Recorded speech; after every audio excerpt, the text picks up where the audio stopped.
தாராபுரம் சுற்றுவட்டார பகுதிகளில் இயங்கும் பள்ளி வாகனங்கள் ஆய்வு. திருப்பூர் மாவட்டம் தாராபுரம், குண்டடம், மூலனூர் பகுதியில் உள்ள தனியார் பள்ளியில் சுமார் 210 பள்ளி பேருந்துகள் இயங்கி வருகிறது. தனியார் பள்ளி வாகனங்களை வட்டார போக்குவரத்து அலுவலக மைதானத்தில் பள்ளி வாகனங்கள் ஆய்வு செய்யப்பட்டது.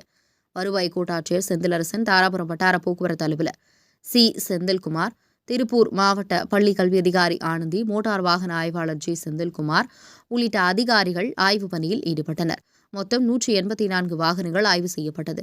அப்போது வாகனங்களில் பிரேக் சரியாக உள்ளதா, கதவுகள் சரியாக இயங்குகிறதா, தீயணைப்பு கருவிகள், முதலுதவி பெட்டி உள்ளதா, அவசரகால கதவுகள் முறையாக செயல்பட்டல் உள்ளதா என ஆய்வு மேற்கொள்ளப்பட்டது. வாகன ஓட்டுநர்களின் உரிமம் மற்றும் அவர்களின் உடல் தகுதி திறனும் ஆய்வு செய்யப்பட்டது. மேலும் அவசரகால மீட்பு பணி குறித்து ஓட்டுநர்களுக்கு தீயணைப்புத் துறையினர் பயிற்சி அளித்தனர்.